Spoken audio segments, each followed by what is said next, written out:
Valerie.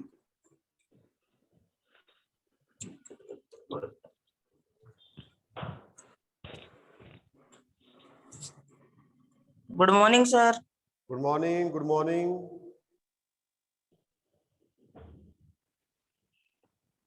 Good morning, students.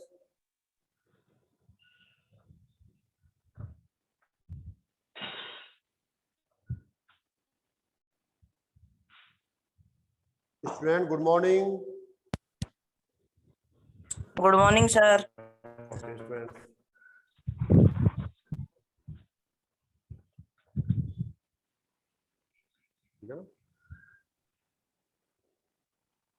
Students, आज की class को हम स्टार्ट करते हैं। हमारा जो टॉपिक रनिंग पर है वो है सेट। सेट की डेफिनेशन को हमने स्टडी कर लिया है और जो सेट का निरूपण होता है, सेट को हम कैसे रिप्रेजेंट कर सकते हैं, कितने मेथड से रिप्रेजेंट कर सकते हैं, तो उसके संबंध में हमने दो मेथड्स पढ़े हैं।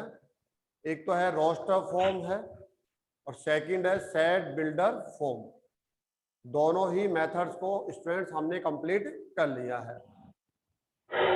नेक्स्ट टॉपिक को स्टडी करने से पहले आज की क्लास में हम कुछ क्वेश्चंस को यहाँ पर लेंगे ताकि आप को कोई प्रॉब्लम फर्स्ट एक्सरसाइज में आ रही होगी तो हम सबसे पहले उसको दूर करने की कोशिश करेंगे इस क्लास के माध्यम से।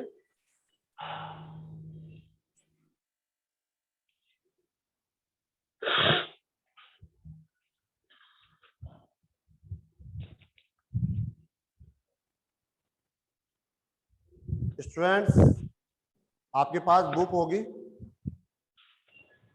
बुक के अंदर आप अपने क्वेश्चंस को देखें। जहां आपको कोई प्रॉब्लम आ रही है क्वेश्चंस के अंदर, वो क्वेश्चन आप मेरे से पूछ सकते हैं। क्वेश्चन नंबर बता सकते हैं। मेरे पास भी मोबाइल के अंदर पिक्चर है फर्स्ट एक्सरसाइज का, फर्स्ट लेसन, उसका फर्स्ट एक्सरसाइज। ठीक है, अगर आपके पास बुक है तो आप भी उसको ओपन कर ले। First lesson first exercise, page number 5 ऐसा है ना। चलो हम कुछ क्वेश्चंस को यहाँ पर ले लेते हैं वन बाय वन और उसके बारे में डिस्कशन करते हुए आगे बढ़ते हैं। फर्स्ट क्वेश्चन क्या कहता है, निम्नलिखित में से कौन से समुच्चय है। नीचे कुछ समूह लिखे गए हैं, कुछ संग्रह लिखे गए हैं। आपको ये बताना है इनमें से कौन सा समूह, कौन सा संग्रह समुच्चय है या नहीं है। अच्छा, आगे लिखता है अपने उत्तर का औचित्य बताइए। आपको उसके पीछे का लॉजिक बताना पड़ेगा। अगर आपने कहा हाँ ये समुच्चय है तो क्या कारण है कि ये समुच्चय आप कह रहे हैं। आपने उत्तर दिया नहीं, ये समुच्चय नहीं है, तो इसके पीछे का क्या कारण है कि ये समुच्चय आपने नहीं कहा है। ओके, तो स्टूडेंट्स हम लेते हैं। जैसे फर्स्ट क्वेश्चन है, जे अक्षर से प्रारंभ होने वाले वर्ष के सभी महीनों का संग्रह। जे अक्षर से प्रारंभ होने वाले वर्ष के सभी महीनों का संग्रह। अगर स्टूडेंट्स हम लोग लिखना चाहें तो आसानी से ऐसे महीनों को निकाल सकते हैं। जनवरी फर्स्ट आपका हो गया स्टूडेंट्स। ये सेकेंड हम लोग ले सकते हैं, आपका फरवरी होगा, मार्च, अप्रैल, मई, जून। नेक्स्ट आ जाएगा आपका जून हो जाएगा। नेक्स्ट जुलाई, अगस्त, सितंबर, अक्टूबर, नवंबर, दिसंबर। ओनली 3 मंथ्स ऐसे हैं एक वर्ष में जिनका प्रारंभ जे से होता है। तो स्टूडेंट ये सेट होगा या नहीं होगा। अपने आप को अनम्यूट करके रखे। जिस फैमिली के अंदर डिस्टरबेंस है, जैसे साउंड वगैरह बन रहा है, वो अपने आप को म्यूट रखे, कोई दिक्कत नहीं है। लेकिन जो बिल्कुल साइलेंट जगह बैठा हुआ है, कोई शोर शराबा नहीं है, तो अनम्यूट रख के बात कर सकते हैं ना। आंसर दे, आंसर नहीं देंगे तो फिर मुझे पता क्या चलेगा कि आपको समझ में आया नहीं आया। ठीक है, म्यूट वही स्टूडेंट रखेगा जहां से आवाज बनकर क्लास को डिस्टर्ब कर रही है। ठीक है, ओके। क्या आप सभी सहमत है? एक वर्ष में यही 3 महीने हैं जिनका प्रारंभ जे अक्षर से होता है। Yes sir. सहमत है आप? बेटा सब आंसर देंगे आप लोग, है ना, क्योंकि हम अब प्रॉब्लम्स ले रहे हैं। अगर आपको समझ में नहीं आ रहा होगा तो प्रॉब्लम आ जाएगी, है ना। बिल्कुल। आपको कहीं लगता है ऐसा कोई व्यक्ति होगा जो आप यहां से सहमत ना हो? नहीं होगा। अगर वो मंथ्स का नॉलेज रखता है कि वर्ष में कितने मंथ होते हैं, कौन से होते हैं और कौन से मंथ है जो जैसे प्रारंभ होता है, अगर उसके पास नॉलेज है तो उसका आंसर भी यही रहेगा। अगर फिर भी आपसे कोई एग्री नहीं करता तो आप उसको एक्सप्लेन करके आपसे एग्री करवा सकते हैं। तो ये सुपरिभाषित समूह हो गया, वेल डिफाइंड। इसमें कहीं भी विवाद नहीं है, कोई भी आपसे असहमति नहीं रख सकता। रखेगा भी तो उसका अपना अधूरा नॉलेज होगा। उस नॉलेज को जैसे आप पूरा करोगे वो आपसे सहमति दे देगा कि हाँ आपने इसको सुसंगत, सॉरी क्या बोलते हैं हम, सुपरिभाषित समूह कहा है, वो बिल्कुल सही है। तो ये जो 3 वस्तुओं का समूह है, सुपरिभाषित है, वेल डिफाइंड है, इसमें किसी प्रकार का तर्क वितर्क नहीं उत्पन्न हो रहा है, विवाद नहीं है, इसलिए हम क्या बोलेंगे, समुच्चय कहेंगे। ठीक है ना। अच्छा आप अपना उत्तर लिख देंगे, क्या कह देंगे कि जनवरी नहीं, एक वर्ष में केवल 3 महीने जनवरी, जून और जुलाई ही जैसे प्रारंभ होते हैं, इनके अतिरिक्त कोई भी महीना जैसे प्रारंभ नहीं होता। अतः ये समूह, वस्तुओं का ये संग्रह, महीनों का ये समूह क्या कहलाएगा, समुच्चय कहलाएगा। ये आपका उत्तर होगा इसके अंदर। नेक्स्ट हम लेते हैं स्टूडेंट्स, भारत के 10 सबसे अधिक प्रतिभाशाली लेखकों का संग्रह। तो राइटर्स होते हैं, राइटर्स का संग्रह आप लोगों को लिखना है स्टूडेंट्स। राइटर्स, जैसे राइटर्स में हम लोग इसको डब्लू ले लेते हैं, डब्लू। एक समूह बनाना है, समुच्चय बनाना है। बताओ आप, ऐसे 10 राइटर्स आपको लेने हैं जो सबसे ज्यादा प्रतिभाशाली हो। सर ये समुच्चय नहीं है। और समुच्चय नहीं है, सुपरिभाषित। Very good. इसको समुच्चय नहीं कहा जा सकता। क्यों नहीं कहा जा सकता? इसके पीछे का कारण है कि प्रतिभाशाली 10 राइटर, उनको कैसे पहचाना जावे, हमारे पास इसकी कोई परिभाषा नहीं है, कोई रूल ही नहीं है, कोई नियम हो जिससे हम कहे कि हाँ देखो हमने इनको सर्टिफिकेट दे रखे हैं, हमने इनको रैंक दे रखी है, ये फर्स्ट नंबर का हमारी कंट्री में, ये second number, third number.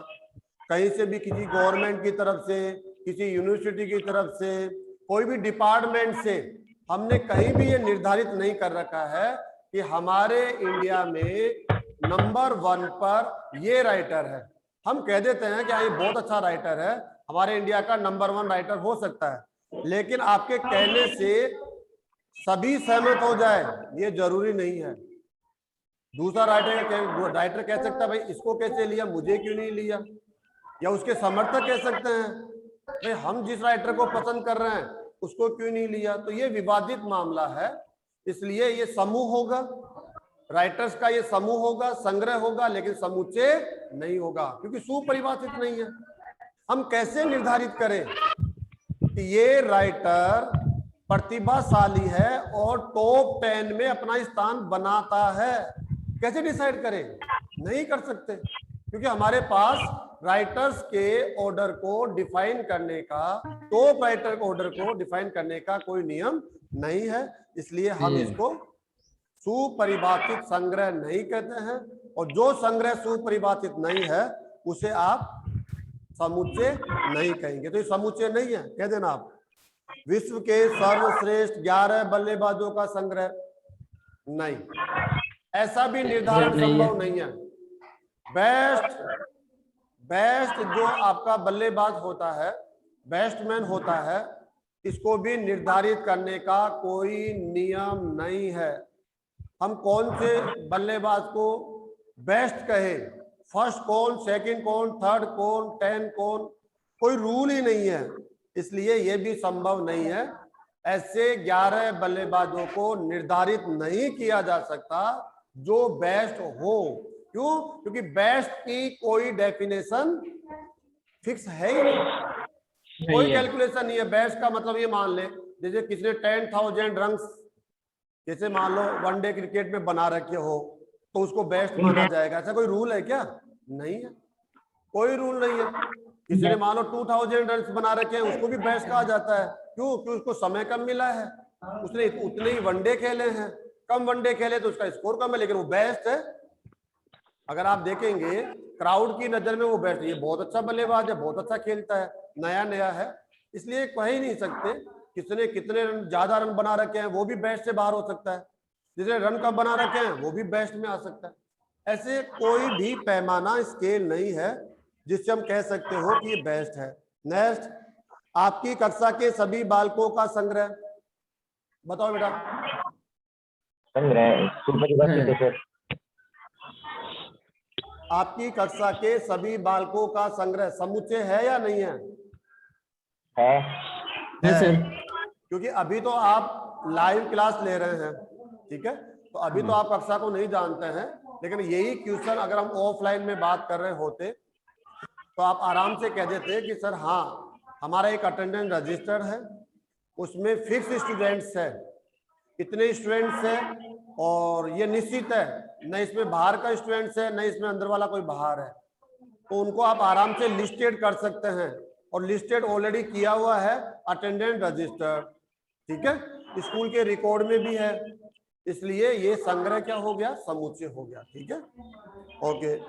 Next, 100 से कम सभी प्राकृत संख्याओं का संग्रह। 100 से कम ये सुपरिभाषित होगा। कैसे होगा? देखो 1 2 3 4 5 ऐसे करते करते 98 99। ये तर्क संगत है, इसमें सभी की सहमति होगी। हाँ ये सही लिखा है, प्राकृत संख्या हमेशा प्रवन से प्रारंभ होती है, इनका अंत नहीं होता। लेकिन उसने कहा 100 से कम, तो हम 99 तक लिख देंगे। अब कोई भी ऐसा नहीं कर सकता कि सर 1/2 तो लिया ही नहीं आपने। इसलिए नहीं लिया क्योंकि 1/2 प्राकृत संख्या नहीं है, एक नेचुरल नंबर नहीं है, इसलिए हमने नहीं लिया। प्राकृत संख्या हो पहली शर्त और 100 से कम हो दूसरी शर्त। ये तर्क संगत है, ये समूह परिभाषित है, इसलिए इसको आप समुच्चय कहेंगे। नाम चाहे ABCD जो देना चाहे आप दे सकते हैं, लेकिन ये तर्क संगत है। लेखक प्रेमचंद द्वारा लिखित उपन्यासों का संग्रह। अब देखो एक राइटर को उसने फिक्स कर दिया। अब एक राइटर है, उसने कितने उपन्यास लिख रखे हैं वो भी फिक्स है, तो उनको लिस्टेड किया जा सकता है। 500 लिख रखे हैं, 700 लिख रखे हैं, 1000 लिख रखे हैं, वो आप लिस्टेड कर सकते हैं। तो ये एक सुपरिभाषित समूह हो गया, क्योंकि एक राइटर की बात हो रही है, एक राइटर की, और एक राइटर उसने उसका 10 लिखे होंगे, तो 10 के नाम लिख लो 1 2 3 4 5, ठीक है, उनमें ऑर्डर तो होता ही नहीं, कैसे भी लिख लो, लेकिन लिखना सारे हैं आपको। उस राइटर ने कितने उपन्यास लिखे हैं पहले आप काउंट कर लो। साहब इसने तो 150 लिखे हैं, तो 150 काउंट हो गए। उनसे पूछ भी लो सर सही है ये 150, वो कहेंगे हाँ बिल्कुल मैंने 150 उपन्यास लिखे हैं, तो वो लिस्ट बना लो, तो वो सुपरिभाषित हो गया। और ऐसे संग्रह को हम समुच्चय कह देते हैं। ठीक है, ओके। नेक्स्ट आ जाइए आप, सभी सम पूर्णांकों का संग्रह। पूर्णांक में नेगेटिव और पॉजिटिव दोनों आते हैं।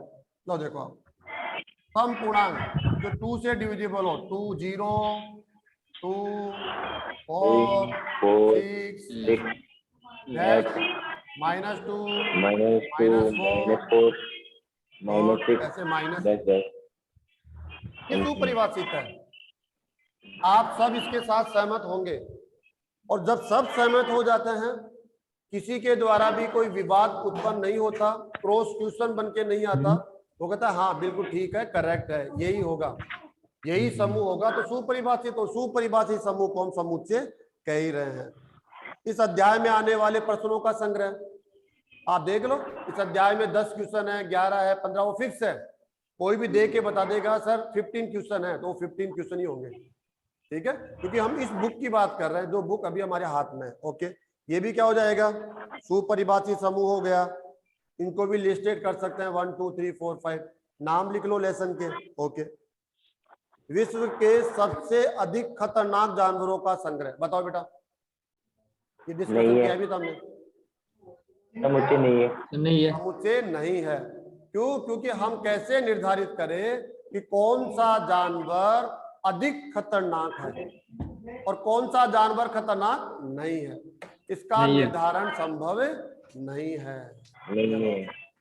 आप आराम से इसके पीछे का लॉजिक दे सकते हैं, ठीक है, तो हम कह देंगे आराम से समझा देना कि इसका कोई परिभाषा ही नहीं है कि कौन जानवर खतरनाक है कौन नहीं है। तो ये हमारा फर्स्ट क्वेश्चन में लिया है। सेकंड क्वेश्चन पे आ जाते हैं। हमने रफली ले लिया है, आपको राइटिंग में आंसर देना है। आप सबको बुक परचेज कर लेनी है। अगर बुक परचेज नहीं कर पा रहे हैं तो आप डाउनलोड कर लीजिए, आप गूगल के ऊपर जाकर NCERT 11 मैथ्स, ठीक है, तो वहां से आप डाउनलोड कर ले, PDF मिल जाएगा, उससे भी आप काम चला सकते हैं कुछ समय के लिए। वैसे बुक होनी चाहिए। सेकंड क्वेश्चन क्या कहता है, बहुत अच्छा क्वेश्चन है, ये भी स्टडी कर लिया आपने। हमारे पास एक सेट है A, उसके पास एलिमेंट है 1 2 6, 1 2 3 4 5 6, ये इसके एलिमेंट्स होते हैं। अब कुछ क्वेश्चंस उसने लगाए हैं, जैसे 5, ये ब्लैंक रखा है यहाँ पर, इसको फिल करना है A। नेक्स्ट क्वेश्चन उसने बताया है 8, नेक्स्ट क्वेश्चन बता रहा है वो, ऐसे बहुत सारे क्वेश्चन हो सकते हैं, 0, कुछ क्वेश्चन ले लेते हैं हम लोग, बाकी आप देख लेना। इनके बीच में आपको क्या करना है, 2 साइन है आपके पास में, साइन भी ले देता हूं मैं, belongs to, not belongs to. Belongs का अर्थ है ये 5A में स्थित है, 5A का एक एलिमेंट है, 5A का एक मेंबर सदस्य है, ठीक है, स्थित होना, विद्यमान होना, सदस्य, मेंबर, ठीक है, ऐसा कुछ, तब तो ये साइन आ जाएगा, और नहीं है तो ये साइन आ जाएगा। अब बताइए कौन सा साइन आएगा, belongs to. Belongs to A, 5 is belongs to A, क्योंकि 5 आप A में उपस्थित है। बिलोंग्स करना मतलब होना या एलिमेंट ऑफ A, E भी बोल सकते हैं इसको हम लोग, वैसे E होता नहीं है, ये एप्सिलॉन साइन होता है। 5 एलिमेंट है किसका, A का। ओके, 8 बोलो, 8 not belongs to. Not belongs to sign आ जाएगा। Go 0 not belongs to. बस ये हमारा नेक्स्ट क्वेश्चन हो गया। ऐसे आप स्टूडेंट्स थोड़ा थोड़ा स्टार्ट कर रहे हैं ना हम लोग, इस वजह से मैंने कुछ क्वेश्चन लिए हैं, ताकि आपको ऐसा नहीं लगे कि ये लो सर हम तो आगे बढ़ गए, पीछे का क्या हुआ। और नेक्स्ट देखिए आप लोग, थर्ड क्वेश्चन जाते हैं, निम्नलिखित समुच्चयों को रोस्टर रूप में लिखिए, ठीक है। जैसे एक क्वेश्चन उसने दिया है, सेट बिल्डर फॉर्म में दे रहा है वो क्वेश्चन को, एक्स की डेफिनेशन क्या है, एक्स एक पूर्णांक है,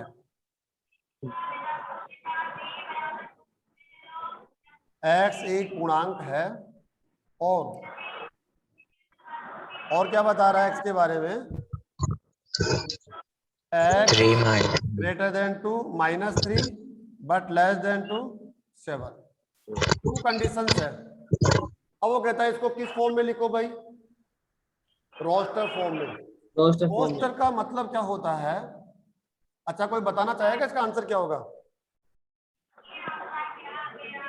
-2 -1 0 -2 -1 0 1 2 3 4 5 6 very good 7। Very good very good. देखो स्टूडेंट्स, सबसे पहले देख लो कि वो पूर्णांक समुच्चय होता है ना, वो होता क्या है। जिस बच्चे को ये पता नहीं होगा कि पूर्णांक संख्याएं कौन सी होती है, तो वो थोड़ा सा यहाँ पर कंफ्यूज बना रहेगा। तो मैं पहले पूर्णांक संख्याओं को लिखता हूँ यहाँ पर। देखिए आप पूर्णांक संख्याएं कौन सी होती है, आप 0 से स्टार्ट करेंगे, 0 1 2 3 4 5 6 7 8 ऐसे ऊपर जाना होता है। फिर -1 -2 -3 -4 ऐसे ऐसे तक माइनस। ये जो संख्याएं हैं सभी पूर्णांक संख्याएं हैं, इंटीजर्स है ये, ठीक है, इंटीजर नंबर है। ओके, सबको पूर्णांक संख्या ही कहते हैं हम लोग। इसमें पॉजिटिव भी है, इसमें नेगेटिव भी है, ठीक है ना। अब इनमें से ही संख्याएं उठा के इसको देनी है। एक्स क्या कहता है, मैं इस सेट ए का एलिमेंट हूं। ओके वेरी गुड, आप इसके एलिमेंट है, हाँ। तो आपकी वैल्यू को कैसे डिसाइड करना है, तो कह रहा है 2 कंडीशंस है, 2 कंडीशंस, पूर्णांक होना चाहिए, मतलब इनमें से लेना है। सेकंड कंडीशन, इन दोनों के बिटवीन होना चाहिए। तो ठीक है, क्या हम -4 ले सकते हैं, तो ये कह रहा है ले सकते हो, ये कह रहा है पूर्णांक। No, लेकिन ये क्या कह रहा है, नहीं ले सकते। नहीं ले सकते। दोनों की सहमति जरूरी है ना बेटा। ओके -3 ये कहता है ले सकते हो, ले सकते हैं। पूर्णांक है। लेकिन ये क्या कह रहा है, नहीं ले सकते। नहीं ले सकते, क्योंकि ग्रेटर देन है, एक्स की वैल्यू -3 से अधिक होनी चाहिए, इक्वल नहीं चलेगी। -2 यस ले सकते। यस, दोनों से सहमति लेते हुए लो। -2 नेक्स्ट, -1 0 -1 0 0 1 2 3 4 5 6। तो ये आपका एक समुच्चय बन गया। ये दोनों सेम है, एक ही समुच्चय है, लेकिन लिखने का अपना तरीका है, ठीक है ना। क्या तरीका है, इस फॉर्म को हम बोलते हैं सेट बिल्डर फॉर्म, समुच्चय निर्माण रूप, और इसको बोलते हैं हम लोग रोस्टर फॉर्म, ठीक है ना, तालिका विधि, ठीक है, ऐसे हम लोग कह देते हैं इसको, set builder form, tabular form. तो ये क्वेश्चन था, ये हमारा आंसर हो गया। आगे जाके क्या करेगा वो, रोस्टर फॉर्म में लिखेगा, ऐसे लिखेगा समुच्चय को, और ऐसा लिखने के लिए बोलेगा कि समुच्चय निर्माण रूप में इसको परिवर्तित करो, तो फिर हम लोग ये कार्य कर लेंगे, ठीक है ना। और हम आगे बढ़ रहे हैं, देखें, चलो और क्वेश्चंस आसान आसान है। जो स्टूडेंट क्लास में रेगुलर रहेगा उसको मुझे नहीं लगता कि कोई प्रॉब्लम होने वाली है। हाँ, रेगुलर रहना, पूरे फोकस के साथ रहना, और फिर घर पे क्वेश्चंस की प्रैक्टिस करना। ओके स्टूडेंट्स, एक क्वेश्चन हो रहा है, x, जहां x संख्या 6 से कम एक प्राकृत संख्या है, वो आप खुद लिखेंगे। प्राकृत संख्या 1 2 3 4 5 6 होती है, चलता ना इनफिनिटी तक। अब 6 से कम आप जानते हैं ना, 1 2 3 4 5, ये रोस्टर फॉर्म। रोस्टर का मतलब है प्रत्येक अवयव को लिखना। सी, 2 अंकों की ऐसी प्राकृत संख्या जिसके अंकों का योगफल 8 है। देखो आप, x 2 अंकों की ऐसी प्राकृत संख्या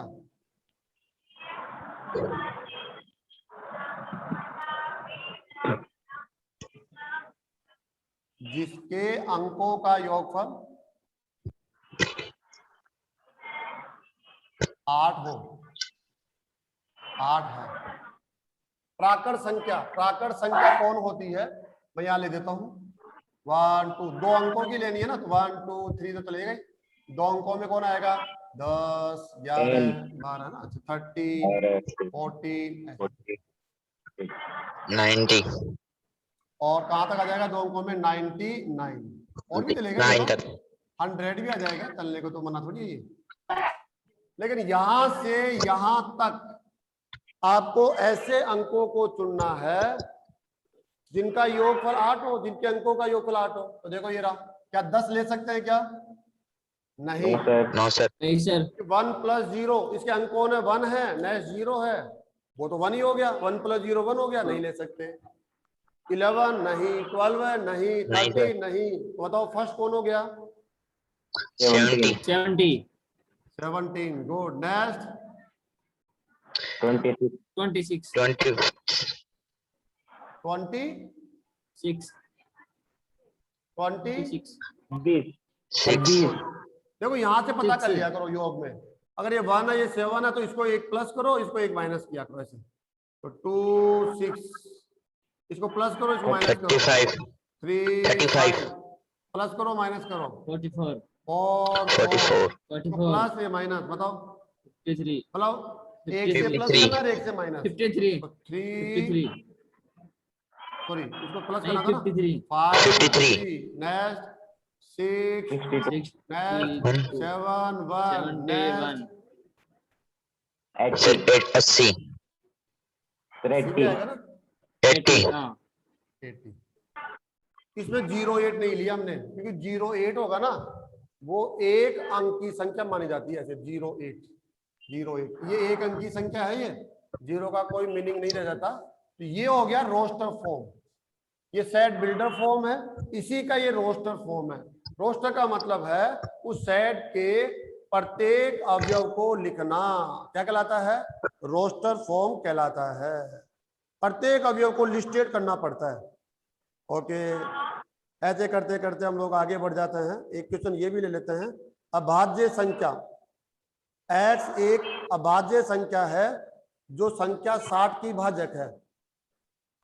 देखो आप ये भी देखना, x एक अभाज्य संख्या है। अभाज्य संख्या का अर्थ है जिसका विभाजन नहीं होता है, जिसके फैक्टर्स नहीं कर सकते आप लोग। अभाज्य की परिभाषा है जो खुद के अतिरिक्त अन्य से विभाजित न हो, और एक से तो विभाजित होता ही होता है, इसलिए एक बोलने की तो नहीं है।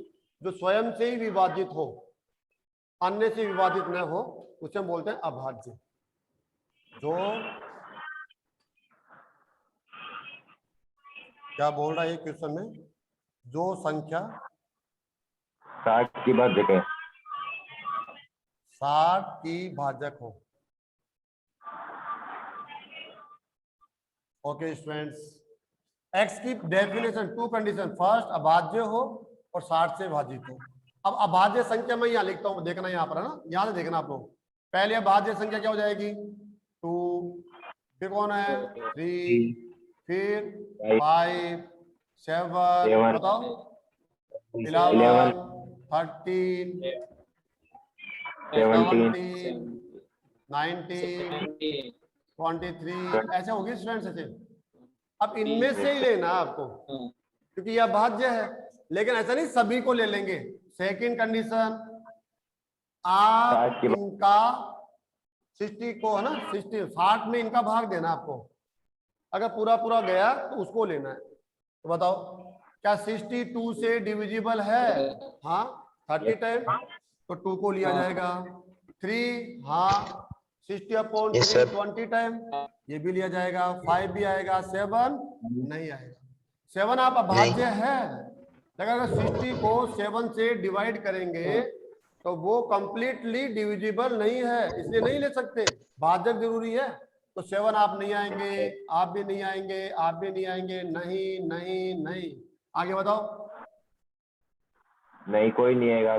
स्टूडेंट 60 तक कोई आ नहीं सकते हैं। अभी देखो 23 के बाद कौन आएगा? 27 नहीं, फिर कौन आएगा?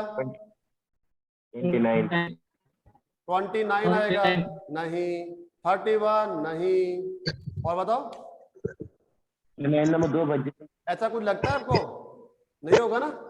चलो नहीं होगा तो होगा, देख लेना आप लोग अच्छे से और एक बार 60 तक देख लेना आप जाकर।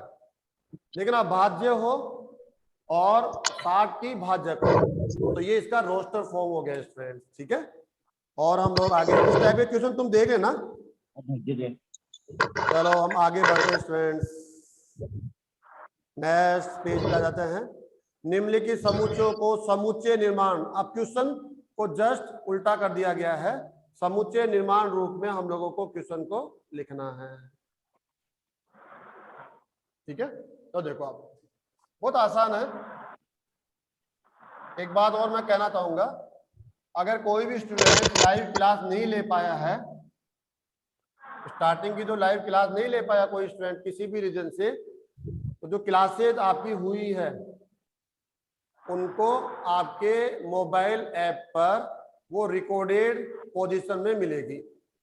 जैसे आप लाइव क्लास से ज्वाइन कर रहे हैं आप, उसी के साथ एक आइकन है रिकॉर्डेड लेक्चर के नाम से होगा, देखना आप उसमें जाएंगे आप तो उसके अंदर आपको क्लासेज मिल जाएगी, रिकॉर्डेड लाइव क्लास है ना, जैसे सेट लिखा हुआ चैप्टर नंबर 1 सेट और रिकॉर्डेड लाइव क्लास के नाम से लिंक। अगर कोई मिस कर देता है किसी भी कारण से, नेटवर्क का इशू आ जाता है ना, लाइट का इशू हो सकता है किसी के साथ है ना, या कोई भी रीजन आप बीमार हो सकते हैं, कोई भी इशू रहा होगा, आप लाइव क्लास को ज्वाइन नहीं कर पाए हैं, तो जो भी क्लास होती है आप इस बात को समझें, बोर्ड के जस्ट सामने पूरा सिस्टम लगा होता है, पूरी क्लास रिकॉर्ड होती है, वो क्लास भी सर्वर पे अपलोड होकर उसका लिंक आपको मिल जाता है। आप जैसे लिंक पर क्लिक करेंगे आपको वो वीडियो प्ले हो जाएगा आराम से, जैसे फॉरवर्ड करके देखना चाहे, रिवाइंड करके देखना चाहे, कैसे भी उसको देख सकते हैं। लाइव में तो आप फॉरवर्ड नहीं कर सकते, रिवाइंड नहीं कर सकते हैं, जो एक्चुअल है उसी को आपको देखना होता है, ठीक है। तो उसका रिवीजन करने में फायदा भी मिलेगा, और जिससे क्लास मिस हो गई है वो आसानी से ले सकता है। लेकिन वो क्लास डिले होकर मिलेगी आपको, आज की क्लास आज नहीं मिलेगी, आपको कुछ डिले होकर मिलेगी, 4-5 दिन बाद मिलेगी, ठीक है ना। तुरंत नहीं देते, तुरंत से क्या हो जाएगा फिर तुम लोग केवल उसी पे डिपेंडेंट हो जाओगे। चलो अब नेक्स्ट क्वेश्चन है, जस्ट हमने लिया है उसी का इन्वर्स है, निम्नलिखित समुच्चयों को समुच्चय निर्माण रूप में लिखिए। देखो कितना प्यारा क्वेश्चन है, देखना आप इसको, 3, 6, 9, 12, इसको समुच्चय निर्माण रूप में लिखना है भाई। तो मैं इसी के इक्वल लिख देता हूं इसको। देखो आप जितने भी एलिमेंट्स होते हैं उन सभी एलिमेंट्स को एक कॉमन साइन हम प्रोवाइड करते हैं। कौन है आप? 3, ओके। लेकिन आप सेट बिल्डर फॉर्म में क्या हो जाएंगे? x। आप कौन है? 6, तो आप भी आगे जाके क्या हो जाएंगे? x। हम सभी को x नाम से यहां पर लिखेंगे x, और x की डेफिनेशन जहां x के बारे में आगे लिखेंगे ये नियम लिखेंगे, कोई फॉर्मूला होगा तो फॉर्मूला लिखेंगे, कोई भी इक्वेशन है तो इक्वेशन लिखेंगे, ठीक है ना। अब इसके बारे में देखो, एक रिलेशन बनाएंगे हम लोग। क्या रिलेशन बनाएंगे? x is equal to 2n, ऐसे बना दिया देखो मैंने, क्योंकि 2 से मल्टीप्लाई हो क्या आ रहा है? 2 से मल्टीप्लाई हो रहा है कि नहीं सर, 3 से। हाँ देखो देखो बिल्कुल सही है। n की वैल्यू डिसाइड होकर देता हूं मैं। देखो 2 से, अच्छा 2 से मल्टीप्लाई नहीं हो रहा, ये 3 से हो रहा है। 3 से 3 से हो रहा है, 3 से हो रहा है। 3n, n की वैल्यू डिसाइड कर देंगे ना, n इज इक्वल टू क्या ले लेंगे हम लोग? 1, तो देखो 3 आ गया। n की वैल्यू क्या ले लेंगे हम? 2, 6 आ जाएगा, फिर 3, 5। ऐसे मैंने एक आइडिया दिया है, लेकिन जरूरी नहीं है कि आप मेरा आइडिया ही यूज करेंगे। आपको कुछ भी लगता है आप वर्ड्स में लिख सकते हैं इसको, आप अदर किसी रूल में लिख सकते हैं, लेकिन मीनिंग ये आना चाहिए। उसको सॉल्व करें तो ये एलिमेंट्स निकल के आने चाहिए। अब देख लो आप इसके अंदर ये कहता है इन सभी को हम x से लिखेंगे। x के लिए 2 कंडीशन है, x की वैल्यू यहां से निकालेंगे हम 3n से। अच्छा चलो x तो आ जाएगा कैलकुलेटर के लिए, n कौन है? तो हमने n के बारे में बता दिया। n 1 हो सकता है, 2 हो सकता है, 3 हो सकता है, 4 हो सकता है। जब आप 1 पुट करेंगे x की वैल्यू आएगी 3, 2 पुट करेंगे 6, 3 से 9 और 4 से 12। देखो ये आपका हो गया रोस्टर फॉर्म, ठीक है ना। ये आप कह सकते हैं इसके अंदर ये 3 की टेबल ही तो है एक तरह से। 3 1 जा 3, 3 2 जा 6, 3 जा 9, 4 जा 12 है, ऐसे टेबल ही तो है। तो ऐसे आप कैसे भी कर सकते हैं, आप वर्ड्स में लिख सकते हैं कि 3 की टेबल 1 से 4 तक, ऐसे लिख सकते हैं। क्या है ये? 3 की टेबल है, 3 1 जा 1, सॉरी 3 एंड 3 4 जा 12, ऐसे ऐसे लिख सकते हो। आपको खुद को एक्सप्लेन करना है, कोई दिक्कत नहीं है। एक और लेता हूं, जैसे मैं आपको 1 4 9 ऐसे करते हैं 100। स्टूडेंट आप दीजिए आंसर। 1 और 1 से 10 तक की प्राकृत संख्याओं का वर्ग। क्या बोला? 1 से 10 तक की प्राकृत संख्याओं का वर्ग। हाँ, इनका स्क्वायर है। देखो, इसको मैं थोड़ा सेकंड फॉर्म में लिख देता हूँ, इसको और तरीके से। इसको 1 स्क्वायर लिख सकते हैं, इसको हम 2 स्क्वायर, 4 को क्या लिख सकते हैं हम 2 स्क्वायर, फिर क्या लिख सकते हैं हम 3 स्क्वायर, एंड 16 आएगा नेक्स्ट, तो 4 स्क्वायर हो जाएगा, और ये हो जाएगा 10 स्क्वायर। ऐसे लिख सकते हैं स्टूडेंट्स, हम इसको लिख सकते हैं ना हम लोग आराम से। इसका मतलब ये रोस्टर फॉर्म ही चल रहा है अभी। अब सेट बिल्डर फॉर्म लिखेंगे हम। देखो, अरे इनके एलिमेंट्स को हम क्या लिख सकते हैं? हम चाहे तो डायरेक्ट एक्स स्क्वायर बोल सकते हैं भाई। क्या बोल सकते हैं? X square. X x square. कौन है? एक्स इज इक्वल टू होगा 1 2 3 10।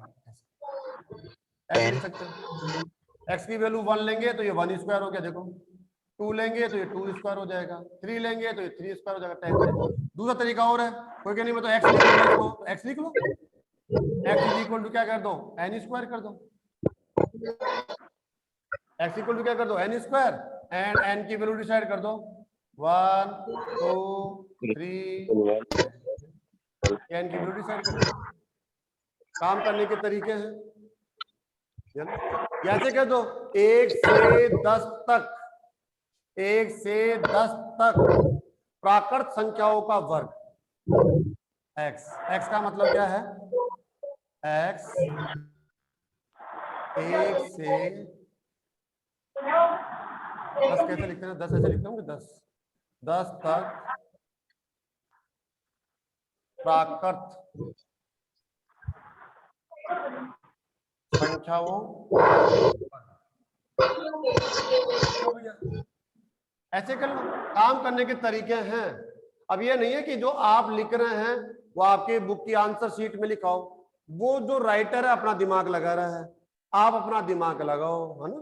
तरीके सीखो, सबका मतलब एक ही है। ये सब मतलब एक ही है, ठीक है। और हम आगे बढ़ जाते हैं। देखो स्टूडेंट्स, ऐसे क्वेश्चंस करने हैं।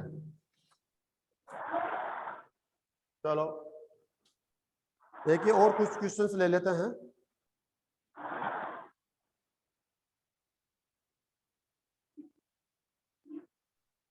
अच्छा, ये कह रहा है, ये तो कर लोगे तुम लोग। आपको मैथ्स भी करना है। लास्ट क्वेश्चन क्या कहता है? आपको मैथ्स करना है। अच्छा, ये मैथ्स तो आप कर लोगे, खुद ही कर लोगे। कैसे करना है? एक तरफ रोस्टर फॉर्म है, एक तरफ सेट बिल्डर फॉर्म है, तो आप देखना कौन किसके साथ मैच होता है, ठीक है। वो आप कर लोगे। एक क्वेश्चन और कौन सा लेंगे हम लोग? सर एग्जाम्पल 4 करवा दो इसका। अच्छा, एग्जाम्पल बताओ, कौन सा एग्जाम्पल? 4। एग्जाम्पल नंबर 4 भी मेरे पास है। हाँ है एग्जाम्पल नंबर 4।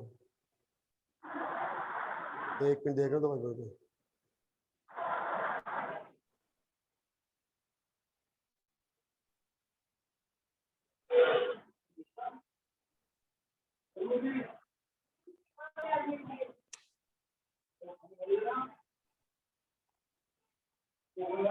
आप बोलना पड़ेगा। एग्जाम्पल नंबर 4 मेरे पास है नहीं फोटो के अंदर। 1/2 कर रखा है ना। हाँ 6 है मेरे पास डायरेक्ट ही। आप बोलोगे बेटा? Yes sir 1/2 yes. 1/2 हाँ 2/3 2/3। अच्छा, ये नंबर्स बोल रहे हो आप, है ना? 3/3। ओके। हाँ 1/2